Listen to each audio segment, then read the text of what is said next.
اللهم اشف مرضانا ومرضى المسلمين. اللهم اشف مرضانا ومرضى المسلمين. اللهم اشف مرضانا ومرضى المسلمين. اللهم فرج هم المهمومين ونفس كرب المكروبين واقض الدين عن المدينين واشف مرضانا ومرضى المسلمين. اللهم آمنا في أوطاننا واجعل هذا البلد آمنا مطمئنا وسائر بلاد المسلمين. عباد الله، إن الله يأمر بالعدل والإحسان وإيتاء ذي القربى وينهى عن الفحشاء والمنكر والبغي يعظكم لعلكم تذكرون.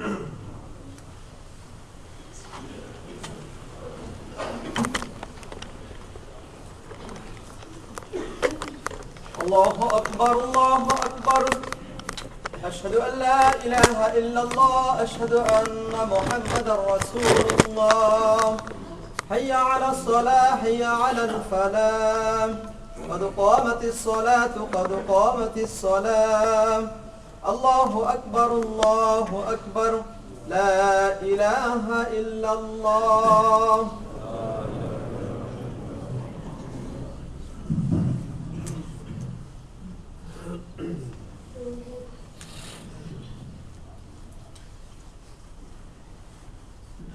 صفحے درست کر لیں، ساتھ مل جائیں،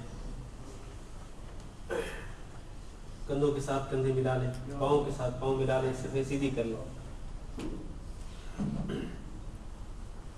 اللہ اکبر.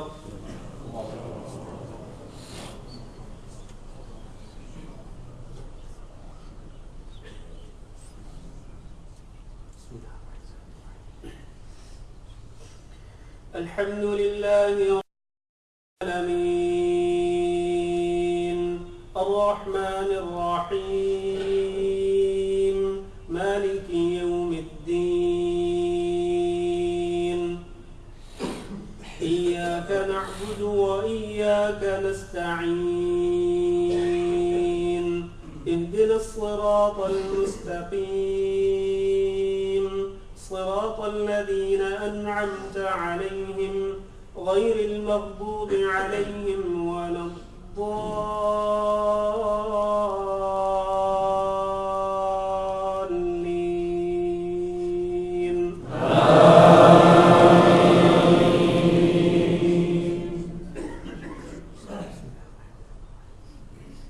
والتين والزيتون وطور سينين وهذا البلد الأمين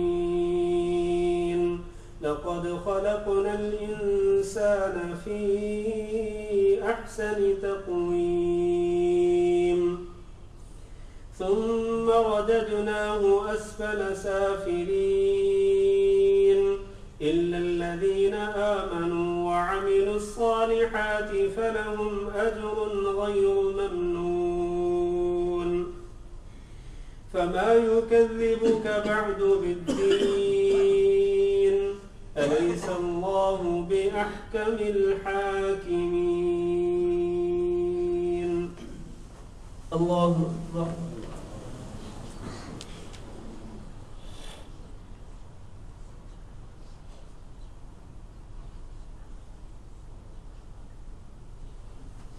سمع الله لمن حمده.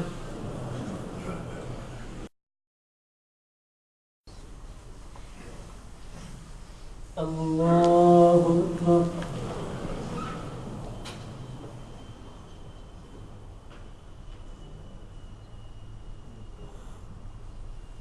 الله أكبر.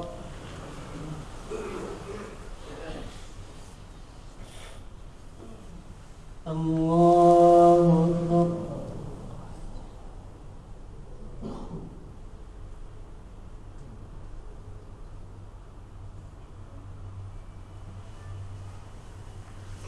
الله أكبر.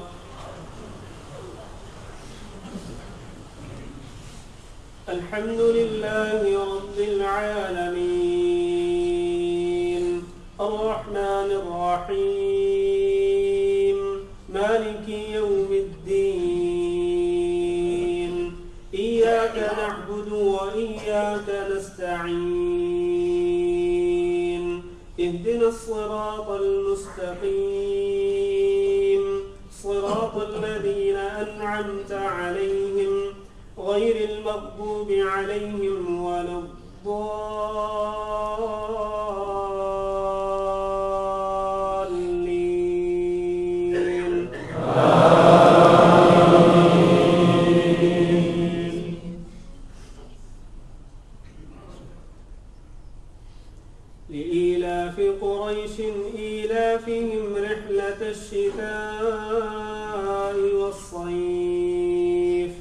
فليعبدوا رب هذا البيت الذي أطعمهم من جوع وآمنهم من خوف.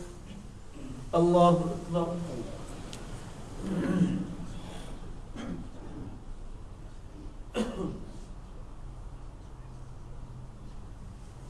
سمع الله لمن حمده.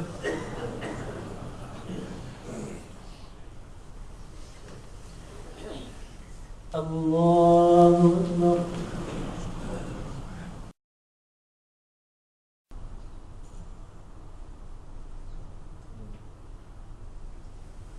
الله أكبر.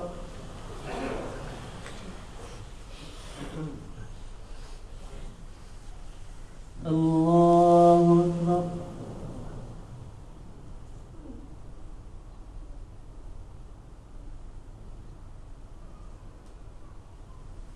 الله أكبر.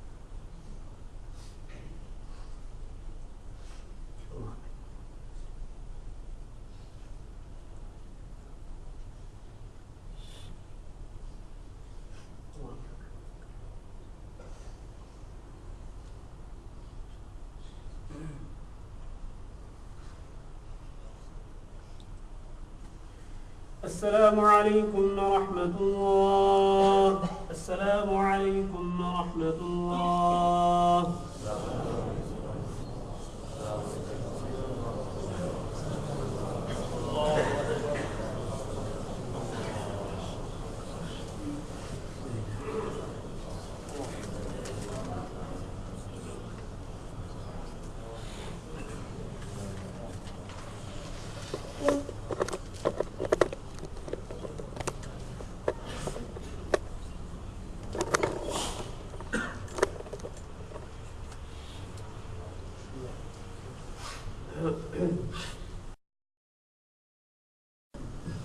بسم اللہ الرحمن الرحیم.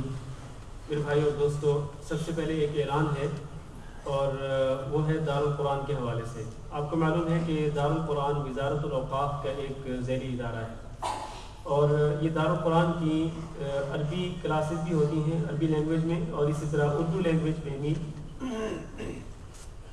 اردو زبان میں بھی کلاسز ہوتی ہیں. اردو زبان میں دو مرکز ہیں، ایک مرکز فہاہین میں ہے اور دوسرا مرکز فروانیہ میں ہے. تو ان دونوں مراکز میں اردو زبان میں دارالقرآن کی طرف سے اردو کلاسز ہوتی ہیں جن میں قرآن مجید پڑھایا جاتا ہے، نبی کریم صلی اللہ علیہ وسلم کی حدیث نبوی کا ایک سبجیکٹ ہے وہ پڑھایا جاتا ہے، اسی طرح فقہ پڑھائی جاتی ہے اور نبی کریم صلی اللہ علیہ وسلم کی سیرت پڑھائی جاتی ہے اور عربی گرامر پڑھائی جاتی ہے. تو یہ مختلف سبجیکٹس جو ہیں یہ پڑھائے جاتے ہیں دارالقرآن میں. اور یہ دارالقرآن کی اردو کلاسز جو ہیں یہ ہفتے میں 3 دن ہوتی ہیں، اتوار کے دن، منگل کے دن اور جمعرات کے دن. اتوار، منگل اور جمعرات 3 دن. اور یہ کلاسز شروع ہوتی ہیں مغرب کی نماز کے بعد. تو اور یہ شروع ہو رہی ہیں انشاءاللہ اگلے ہفتے سے. یہ ہفتہ جو ہے یہ رجسٹریشن کے لیے ہے. تو آپ میں سے جو صاحب رغبت رکھتے ہیں میں آپ کو ترغیب دلاتا ہوں، یہ علم دین سیکھنے کا بہت اچھا موقع ہے. فروانیہ میں جو مرکز ہے اس میں میں خود بھی پڑھاتا ہوں اور وہاں مولانا عبدالخالق صاحب بھی پڑھاتے ہیں، حافظ ابوبکر صاحب بھی پڑھاتے ہیں اور وہاں پر قرآن مجید تجوید کے ساتھ پڑھایا جاتا ہے. تو یہ بڑا اچھا موقع ہے دین کا علم سیکھنے کا. یہاں آپ دن بھر ڈیوٹی کریں، شام کو وہاں پر آئیں. صرف 2 گھنٹے کی کلاسز ہوتی ہیں، 3 پیریڈ ہوتے ہیں اور 2 گھنٹے کے اندر وہ ختم ہو جاتے ہیں. تو اس کے بعد پھر چھٹی ہو جاتی ہے. یہ ہفتے میں 3 دن. یہ بہت اچھا موقع ہے. اگر کوئی صاحب آپ میں سے رغبت رکھتے ہوں تو ان سے گزارش کروں گا کہ وہ میرے پاس اپنا نام لکھوا کے دیں. جزاکم اللہ خیر. ایک تو یہ اعلان تھا. دوسرا ایک مسئلہ جو ہے وہ میرے آج کے خطبہ کے موضوع سے متعلق ہے، وہ میں بتانا بھول گیا تھا. لباس کے احکام کے بارے میں کہ یہ جو کلرز ہیں، مختلف کلرز جو ہیں، کون سے کلرز جو ہیں وہ مردوں کے لیے جائز ہے اور کون سا کوئی کلر ایسا ہے کہ جو مردوں کے لیے حرام ہے، کس رنگ کا لباس پہننا حرام ہے اور کس رنگ کا لباس پہننا جائز ہے۔ تو جہاں تک عورتوں کا تعلق ہے تو عورتیں تو کوئی بھی کسی بھی کلر کا کپڑا جو پہن سکتی ہے، ان کے لیے کوئی پابندی نہیں ہے۔ جہاں تک مردوں کا تعلق ہے تو مردوں کے لیے یہ ہے کہ مرد 2 رنگ جو ہیں وہ نہیں پہن سکتے ہیں، باقی تمام رنگ جو ہیں ان کے لیے جائز ہے۔ صرف 2 رنگ جو ہیں مردوں کے لیے وہ حرام ہے، ان میں سے ایک رنگ جو ہے وہ زعفرانی رنگ ہے۔ زعفران میں رنگا ہوا کپڑا جو ہے وہ حرام ہے، اس کو نہیں پہن سکتے ہیں۔ رسول اکرم صلی اللہ علیہ وسلم نے ایک شخص کو دیکھا کہ اس نے زعفران میں رنگے ہوئے کپڑے کو پہنا ہوا تھا، تو آپ صلی اللہ علیہ وسلم نے فرمایا کہ ان کو، آپ نے صرف یہ نہیں فرمایا کہ ان کو اتار دو، بلکہ آپ نے فرمایا کہ اس لباس کو اتار کے جلا دو، اس لباس کو اتار کے جلا دو، جلانے کا حکم دیا۔ تو اس میں بڑی سخت وعید ہے، لہذا یہ زعفرانی کلر کا جو لباس ہے یہ مردوں کے لیے جائز نہیں۔ ایک یہ، دوسرا سرخ رنگ کا لباس جو ہے جو بالکل خالصتاً لال سرخ ہو اور اس میں کوئی اور دوسرا کلر نہ ہو، تو یہ لباس بھی مردوں کے لیے جائز نہیں۔ جو بالکل خالص سرخ ہو، لال سرخ اور اس میں کوئی اور کلر نہ ہو، تو وہ جو ہے وہ مردوں کے لیے جائز نہیں ہے۔ ہاں اگر لال سرخ کلر ہو کپڑے میں لیکن اس کے ساتھ دوسرے کلرز بھی ہوں، مثلا سفید ہو یا کالا رنگ ہو دوسرا یا کوئی اور ہو، تو اس طرح کا لباس پہننے میں کوئی حرج نہیں ہے۔ یعنی ملاوٹ ہو اگر سرخ رنگ کی دوسرے رنگوں کے ساتھ تو وہ لباس پہن سکتے ہیں مرد بھی، اس میں کوئی حرج نہیں۔ لیکن خالص بالکل لال سرخ ہی ہو اگر اور اس میں کوئی دوسرا کلر نہ ہو تو وہ جائز نہیں ہے، اس سے نبی کریم صلی اللہ علیہ وسلم نے منع فرمایا ہے۔ اب یہ کچھ سوالات ہیں۔ ایک صاحب نے لکھا ہے کہ وضو کے بعد میک اپ کر سکتے ہیں؟ وضو کے بعد کر سکتے ہیں بھائی، کوئی حرج نہیں ہے۔ آپ جب مسجد کی طرف جا رہے ہیں، نماز پڑھنا چاہتے ہیں، اللہ نے فرمایا یا بنی آدم خذوا زینتکم عند کل مسجد، ہر مسجد یعنی ہر نماز کے وقت اپنی زینت لے لیا کرو، اچھا لباس ہو، انسان خوشبو لگائے، تو اس میں کوئی حرج نہیں یہ، لیکن شرط یہ ہے کہ کوئی ایسی چیز استعمال نہ کریں کہ جو ناپاک ہو۔ ظاہر ہے کہ ناپاک چیز اگر استعمال کریں گے اور اس کے بعد آپ نماز پڑھیں گے تو پھر آپ کی نماز ہی نہیں ہوگی، آپ کا جسم یا آپ کا لباس اگر ناپاک ہو جائے گا تو یقیناً پھر نماز ہی نہیں ہوگی، اس سے بچنا چاہیے۔ یہ کچھ سوالات لکھ کے بھیجے ہیں، ہو سکتے ہیں خواتین کی طرف سے آئے ہوں۔ ایک سوال یہ ہے کہ کیا نماز کے لیے عورت کو پاؤں ڈھانپنا ضروری ہے یا نہیں، حدیث کی روشنی میں بتائیں۔ دیکھیں یہ جو مسئلہ ہے یہ اختلافی مسئلہ ہے کہ کیا نماز کی حالت میں عورت کے لیے لازم ہے کہ وہ اپنے پاؤں بھی ڈھانپ کے رکھے، مثلا ساکس کے ذریعے یا اپنا یہ جو موزے یا جرابیں وغیرہ پہن کر کے وہ اپنے قدموں کو، اپنے پیروں کو ڈھانپ کے رکھے، کیا یہ ضروری ہے نماز کی حالت میں عورت کے لیے؟ اس میں اختلاف ہے۔ جہاں تک سعودی علماء کا تعلق ہے تو سعودی علماء جو ہیں وہ یہ کہتے ہیں کہ، اور بعض یہاں کے علماء بھی وہ یہ کہتے ہیں کہ یہاں پر کہ یہ جو ہے قدموں کا پردہ کرنا عورت کے لیے نماز کی حالت میں ضروری ہے، اور وہ کہتے ہیں کہ جو عورت قدم ڈھانپے بغیر نماز پڑھتی اس کی نماز نہیں ہوتی۔ یہ بعض علماء کا فتویٰ ہے، لیکن میں نے اپنے طور پر اس مسئلے کی بڑی تحقیق کی ہے اور میں نے چھان مارا ہے کتابوں کے کہ کوئی ایک دلیل مل جائے جس سے یہ ثابت ہو کہ عورت کے لیے ضروری ہے کہ وہ اپنے قدموں کو ڈھانپ کے رکھے نماز کی حالت میں، لیکن مجھے کوئی ایک دلیل بھی نہیں ملی ہے۔ لہذا میں سمجھتا ہوں اور بہت سارے ائمہ کرام کا یہ فتویٰ ہے کہ قدم ڈھانپنا نماز کی حالت میں عورت کے لیے لازم نہیں ہے۔ یہ میں اسی کو صحیح سمجھتا ہوں، واللہ اعلم، یہ میرا موقف، میں اپنے علم کے مطابق اس کو درست سمجھتا ہوں، لیکن اگر کسی کے پاس کوئی دلیل ہو کہ قدم ڈھانپنا ضروری ہے نماز کی حالت میں عورت کے لیے تو وہ دلیل پیش کرے، یقیناً اس کی دلیل پر غور کیا جائے گا۔ یہ پہلا سوال۔ دوسرا سوال ہے کہ باپردہ عورت اگر اپنے بال کسی سٹائل میں کٹوائے اور اسے صرف عورتوں کی محفل میں کھول کر رکھے تو کیا عورت ایسا کر سکتی ہے؟ ایسا نہیں کر سکتی عورت، ایسا عورت نہیں کر سکتی ہے۔ پہلی بات یہ ہے کہ مختلف سٹائل میں بال کٹوانا عورت کے لیے جائز ہی نہیں ہے، اور پھر یہ کسی سٹائل میں بال کٹوائے عورت اور پھر اسی سٹائل میں وہ عورتوں کی محفل میں ہی اپنے بالوں کو کھول کر رکھے، یہ قطعاً درست نہیں ہے، ایسا کرنا ہرگز جائز نہیں۔ پہلے تو بال کٹوانا ممنوع ہے، اور دوسرا اس طرح کسی سٹائل میں بال کٹوا کر عورتوں کی محفل میں ہی کیوں نہ ہو، اس طرح عورتوں کی محفل میں آنا یہ درست نہیں ہے۔ اچھا، تیسرا سوال یہ ہے کہ عورت شہادت کی انگلی اور اس کے ساتھ والی بڑی انگلی پر انگوٹھی پہن سکتی ہے؟ جی پہن سکتی ہے. یہ جو انگوٹھی ہے، انگوٹھی کسی بھی انگلی میں پہن سکتے ہیں، شہادت والی انگلی ہو یا اس کے ساتھ بڑی انگلی ہو، کسی بھی انگلی میں پہن سکتے ہیں. عورتیں بھی اور اسی طرح مرد بھی کسی بھی انگلی میں پہن سکتے ہیں. اگرچہ نبی کریم صلی اللہ علیہ وسلم کی سنت مبارکہ یہ تھی کہ آپ چاندی کی والی انگلی میں، تو یہ سنت ہے، لیکن یہ ممنوع نہیں کہ آپ کسی اور انگلی میں انگوٹھی پہنے، آپ پہن سکتے ہیں کسی اور انگلی میں بھی. ہاں جی، تو یہ مردوں کے لیے یہی حکم ہے. تو یہ چند سوالات ہیں جن کا میں نے جواب دے دیا ہے. باقی اللہ رب العزت سے دعا کریں. ہمارے بعض ساتھیوں نے مریضوں کی شفا یابی کے لیے دعا کرنے کی اپیل کی ہے. دعا کریں اللہ تعالیٰ تمام بیماروں کو شفا کاملہ نصیب فرمائے. جو ہم میں ہیں، ہمارے اہل و عیال میں ہوں یا ہمارے دوستوں میں ہوں، جو بھی بیمار ہیں، اللہ تعالیٰ تمام بیماروں کو شفا کاملہ نصیب فرمائے. ہمیں بھی اور تمام مریضوں کو، اور اس طرح جو حضرات پہنچ چکے ہیں، اللہ تعالیٰ ان سب کی مغفرت فرمائے اور اللہ رب العزت ان کے حال پر رحم فرمائے.